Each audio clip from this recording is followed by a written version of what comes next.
ಶುಭೋದಯ. ಶಿವಶಕ್ತಿ ಜ್ಞಾನ ಮತ್ತು ಶಕ್ತಿಯ ದರ್ಶನ ವಿಶೇಷ ಕಾರ್ಯಕ್ರಮಕ್ಕೆ ತಮ್ಮೆಲ್ಲರಿಗೂ ಆತ್ಮೀಯ ಸ್ವಾಗತ ಹೇಳ್ತಾ ಇರೋದು ನಾನು ಅನುಷಾ. ಇದೇ ಮೊದಲನೇ ಬಾರಿ ಚಾನೆಲ್ ವೀಕ್ಷಿಸ್ತಾ ಇರೋದು ಅಂತಂದರೆ ಈಗಲೇ ಸಬ್ಸ್ಕ್ರೈಬ್ ಮಾಡಿ, ನಮ್ಮ ವೀಡಿಯೋಸ್ನ ಲೈಕ್ ಮಾಡಿ. ಕಾರ್ಯಕ್ರಮದಲ್ಲಿ ನಮ್ಮ ಜೊತೆಲಿದ್ದಾರೆ ಈಶಾನ್ಯ ಕಾಳಿ ಉಪಾಸಕರಾಗಿರುವಂಥ ಶ್ರೀಯುತ ಪ್ರವೀಣ್ ದೀಕ್ಷಿತ್ ಗುರುಜಿಯವರು. ಗುರುಗಳನ್ನ ಕಾರ್ಯಕ್ರಮಕ್ಕೆ ಬರಮಾಡ್ಕೊಳ್ಳೋಣ. ನಮಸ್ತೆ ಗುರುಗಳೇ, ಕಾರ್ಯಕ್ರಮಕ್ಕೆ ಭಕ್ತಿಯ ಸ್ವಾಗತ. ನಮಸ್ಕಾರ. ಯಾದೇವಿ ಸರ್ವಭೂತೇಷು ಶಿವಶಕ್ತಿ ರೂಪೇಣ ಸಂಸ್ಥಿತ. ನಮಸ್ತಸ್ಯೈ ನಮಸ್ತಸ್ಯೈ ನಮಸ್ತಸ್ಯೈ ನಮೋ ನಮಃ. ಗುರುಗಳೇ, ಪ್ರತಿಯೊಂದು ಸಂಚಿಕೆಯಲ್ಲಿ ಕೂಡ ಸಾಕಷ್ಟು ಉಪಯುಕ್ತವಾಗಿರುವಂಥ ಮಾಹಿತಿ, ಮಾರ್ಗದರ್ಶನ ನಮಗೆ ನೀಡ್ತಾ ಬಂದಿದ್ದೀರಾ. ಇವತ್ತಿನ ಕಾರ್ಯಕ್ರಮದಲ್ಲಿ ನನ್ನ ಪ್ರಶ್ನೆ ಏನು ಅಂತಂದರೆ, ಈ ಕಲಶಾರಾಧನೆಯ ವಿಶೇಷತೆ ಬಗ್ಗೆ ತಿಳಿಸ್ಕೊಡಿ. ಕಲಶದ ಮಹತ್ವ ಏನು, ಯಾವ ರೀತಿ ನಾವು ಮನೆಯಲ್ಲಿ ಕಲಶವನ್ನು ಇಡಬೇಕಾಗತ್ತೆ, ಹೆಣ್ಣು ಮಕ್ಕಳಿಗೆ ಸಾಕಷ್ಟು ಬೇಕಾಗಿರುವಂಥ ವಿಚಾರ ಇದು ಅಂತಲೇ ಹೇಳ್ಬೋದು. ಇದ್ರ ಬಗ್ಗೆ ಹೆಚ್ಚಿನ ಮಾಹಿತಿನ ದಯವಿಟ್ಟು ತಿಳಿಸ್ಕೊಡಿ ಗುರುಗಳೇ. ಖಂಡಿತ. ಕಲಶ ಸ್ಥಾಪನೆ ಅಂದಿದ ತಕ್ಷಣ ಫಸ್ಟು ತಿಳ್ಕೊಬೇಕಾಗಿರೋದು ಹೆಣ್ಣು ಮಕ್ಕಳೇ. ನೀವೇ ಕಲಶಗಳನ್ನು ಜೋಡಿಸೋದು ಮನೆಗಳಲ್ಲಿ, ಆಯಿತಾ? ಮತ್ತು ಪೂಜೆ ಪುನಸ್ಕಾರಗಳಂದಿದ ತಕ್ಷಣ ಪುರೋಹಿತರು 108, 1008 ಕಲಶಗಳನ್ನು ಜೋಡಿಸ್ತಾರೆ. ಏನಕ್ಕೆ ಕಲಶ ಸ್ಥಾಪನೆಗಳನ್ನು ಮಾಡಬೇಕು? ನಮ್ಮ ಭಾರತ ದೇಶದಲ್ಲಿ 3 ರೀತಿ ಆರಾಧನೆ ಬರುತ್ತೆ. ಏನು? ಕುಂಭೇಸ್ಮಿನ್, ಬಿಂಬೇಸ್ಮಿನ್, ಚಿತ್ರಪಟೇಸ್ಮಿನ್ ಅಂತ.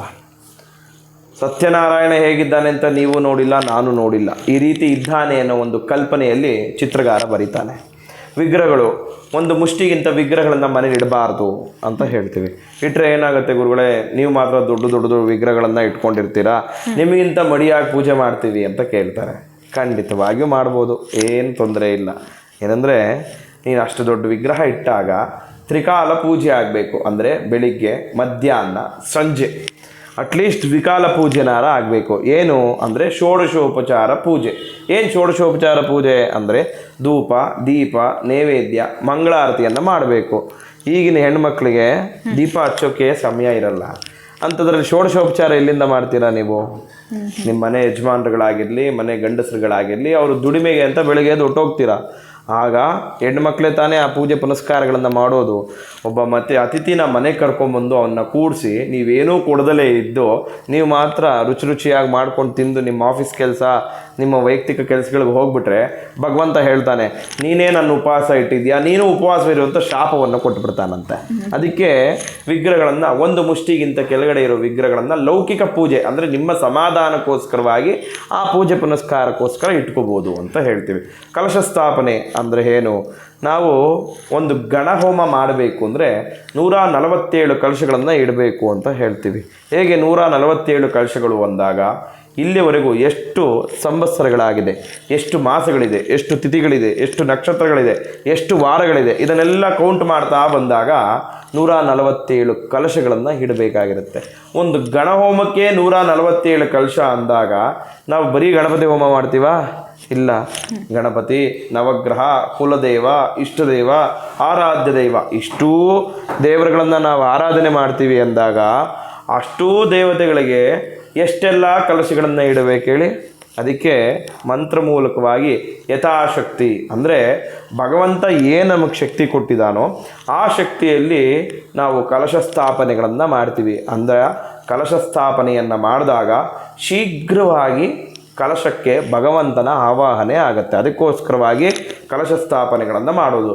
ನೀವು ಬಿಂಬ ಪ್ರತಿಷ್ಠಾಪನೆ ಅಂತ ಬಂದಾಗ ಅದಕ್ಕೆ ಅದರದೇ ಆದ ಪೂಜೆ ಪುನಸ್ಕಾರ, ಹೋಮ, ಹವನಗಳನ್ನು ನಡೆದಾಗ ಮಾತ್ರ ಆ ಬಿಂಬಕ್ಕೆ ಪೂರ್ಣವಾದ ಶಕ್ತಿ ಬರೋದು. ಅದೇ ರೀತಿ ಕಲಶ ಸ್ಥಾಪನೆಗಳು ಅಂತ ಬಂದಾಗ ಇದು ಬಹಳ ಸುಲಭವಾದ ಒಂದು ವಿಧಾನವಾಗಿರೋದ್ರಿಂದ ಕಲಶ ಸ್ಥಾಪನೆಗಳನ್ನು ನಾವು ಮಾಡ್ತೀವಿ. ಯಾವ ರೀತಿ ಕಲಶವನ್ನು ಇಟ್ಟರೆ ಅಂದಾಗ ಮೊದಲಾಗಿ ಅಕ್ಕಿಯನ್ನು ಹಾಕಿದ್ರಿ. ಅದು ಅಕ್ಕಿ ಏನಾಗಿರುತ್ತೆ? ಭಗವಂತನ ಪಾದವಾಗಿರುತ್ತೆ. ಅದರ ಮೇಲೆ ಒಂದು ಬಿಂದಿಗೆಯನ್ನು ಇಟ್ರಿ, ಅದು ದೇವರ ಶರೀರವಾಗುತ್ತೆ. ಅದರಲ್ಲಿ ನೀರನ್ನು ಹಾಕಿ ಪರಿಮಳ ದ್ರವ್ಯವನ್ನು ಹಾಕಿದ್ರಿ, ಅದು ಮಾಂಸ ಮಜ್ಜಾದಿಗಳಾಗುತ್ತೆ. ಅದರ ಮೇಲೆ ಒಂದು ಮಾವಿನ ಸೊಪ್ಪಿನ ಕುಡಿ ಆಗ್ಬೋದು, ವಿಳೆದೆಲೆ ಆಗ್ಬೋದು ಇಡ್ತೀವಿ, ಅದು ಭಗವಂತನ ಕೇಶವಾಗತ್ತೆ. ಮತ್ತು ಆ ಕಲಶಕ್ಕೆ ಒಂದು ದಾರವನ್ನು ಸುತ್ತೀವಿ, ಅದು ಭಗವಂತನಿಗೆ ವಸ್ತ್ರವಾಗತ್ತೆ. ಮತ್ತು ಎಷ್ಟೋ ಈಗಿನ ಮಕ್ಕಳು ಕೇಳ್ಬೋದು, ನಾವು ನೋಡಿದಾಗಿಂದನೂ ತೆಂಗಿನಕಾಯೇ ಇಡ್ತಾರೆ, ಒಂದು ಹಣ್ಣು ಇಡ್ಬೋದಾಗಿತ್ತಲ್ಲ ಆ ಕಲಶಕ್ಕೆ ಅಂತ. ಯಾವುದೇ ಪದಾರ್ಥದಲ್ಲೂ ಹುಳ ಹೋಗುತ್ತೆ, ಆದರೆ ತೆಂಗಿನಕಾಯಿ ಒಳಗಡೆ ಒಂದು ಸೂಕ್ಷ್ಮ ಕಣ ಕೂಡ ಹೋಗೋಕ್ಕೆ ಸಾಧ್ಯವಿಲ್ಲ. ಅದಕ್ಕೆ ಅದನ್ನು ನಾವು ಪೂರ್ಣ ಫಲ ಅಂತ ಕರಿತೀವಿ. ಅಂದರೆ ಭಗವಂತ ಪೂರ್ಣವಾಗಿ ಕೊಟ್ಟಿರೋ ಫಲ ಯಾವುದು ಅಂದರೆ ಈ ತೆಂಗಿನಕಾಯಿ. ಅದಕ್ಕೆ ಆ ತೆಂಗಿನಕಾಯಿನ ಇಟ್ಟು ನಾವು ಪೂರ್ಣವಾಗಿ ಶಿರಸ್ಸಾಗಿರುತ್ತೆ, ಭಗವಂತನ ಶಿರಸ್ಸಾಗಿರುತ್ತೆ.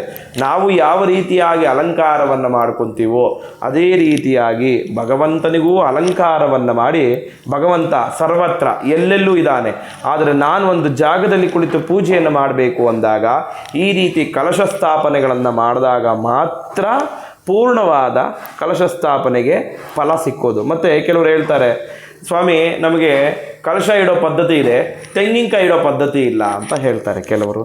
ಅಂದರೆ ವಿಳೆದೆಲೆ ಇಟ್ಟುಬಿಡ್ತಾರೆ. ಏನದು ಅರ್ಥ ಅಂದರೆ, ಭಗವಂತನ ದೇಹ ಇಟ್ಟೆ ಆದರೆ ತಲೆನೇ ಇಟ್ಟಿಲ್ಲ ನೀನು, ಹಂಗಂದಾಗ ಅದು ಕಲಶವಾಗುವುದೇ ಇಲ್ಲ. ಕಲಶ ಇಡಬೇಕು ಅಂದಾಗ ಈ ರೀತಿಯಾಗಿ ಪೂರ್ಣವಾಗಿ ಇಟ್ಟಾಗ ಮಾತ್ರ ಕಲಶ ಸ್ಥಾಪನೆ ಅಂತ ಹೇಳುತ್ತೆ. ಇಲ್ವಾ, ಒಂದು ಬೊಂಬಲ್ಲಿ ನೀರು ಇಟ್ಬಿಡಿ ಭಗವಂತನಿಗೆ ದೇವರ ಮನೆಯಲ್ಲಿ, ಅದು ಬಿಟ್ಬಿಟ್ಟು ಅದನ್ನೇ ಪ್ರಧಾನವಾಗಿಟ್ಟು ಅದಕ್ಕೆ ನಾವು 4 ವಿಳೆದೆಲೆ ಇಟ್ಬಿಟ್ಟು ಕಲಶ ಅಂದಾಗ ಅದು ಕಲಶವಾಗಲ್ಲ. ಮತ್ತು ಎಷ್ಟೋ ಜನ ನಾನು ನೋಡಿರೋ ಪ್ರಕಾರ ಒಂದು ತಪ್ಪನ್ನು ಮಾಡ್ತೀರ.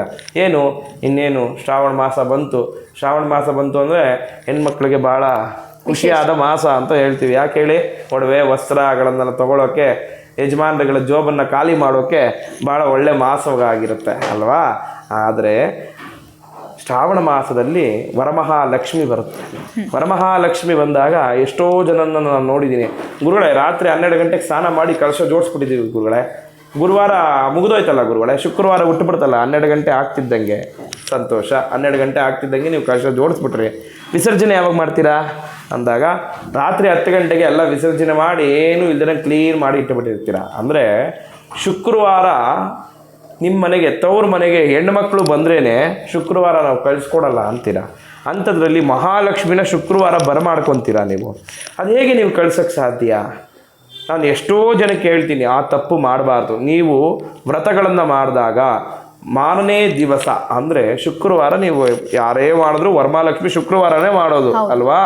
ಶನಿವಾರ ಬೆಳಿಗ್ಗೆ ಎದ್ದು ಪುನಃ ಸ್ನಾನವನ್ನು ಮಾಡಿ ಎಲ್ಲ ನಿತ್ಯ ಕರ್ಮಗಳನ್ನೆಲ್ಲ ಮುಗಿಸಿದ ನಂತರ ಮತ್ತೆ ಪುನರ್ ಆರಾಧನೆಯನ್ನು ಮಾಡಿ ಭಗವಂತನ ವಿಸರ್ಜನೆಯನ್ನು ಮಾಡಬೇಕು.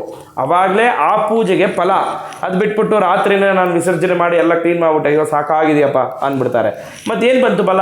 ಶುಕ್ರವಾರ ಲಕ್ಷ್ಮೀನ ಕರೆಸ್ಕೊಂಡೆ, ಪೂಜೆ ಮಾಡಿದೆ, ಅದೇ ಶುಕ್ರವಾರನೇ ಕಳಿಸ್ಬಿಟ್ಟೆ, ಇನ್ನೆಲ್ಲಿಂದ ನಿಮ್ಮ ಮನೇಲಿ ನೆಲೆಸೋಕ್ಕೆ ಸಾಧ್ಯ?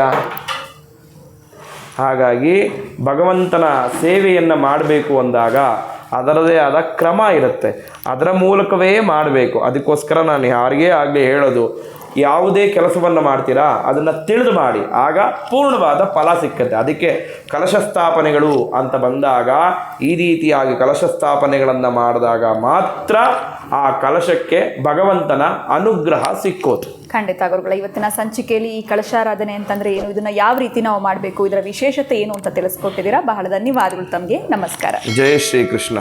ಇನ್ನು ವೀಕ್ಷಕರೇ, ಇವತ್ತಿನ ವಿಡಿಯೋ ತಮ್ಮೆಲ್ಲರಿಗೂ ಇಷ್ಟ ಆಗಿದೆ ಅಂತ ಭಾವಿಸ್ತಾ ಮತ್ತೊಂದು ಹೊಸ ವಿಚಾರದೊಂದಿಗೆ ಮುಂದಿನ ವಿಡಿಯೋನಲ್ಲಿ ಭೇಟಿ ಮಾಡ್ತೀನಿ. ನಮಸ್ಕಾರ.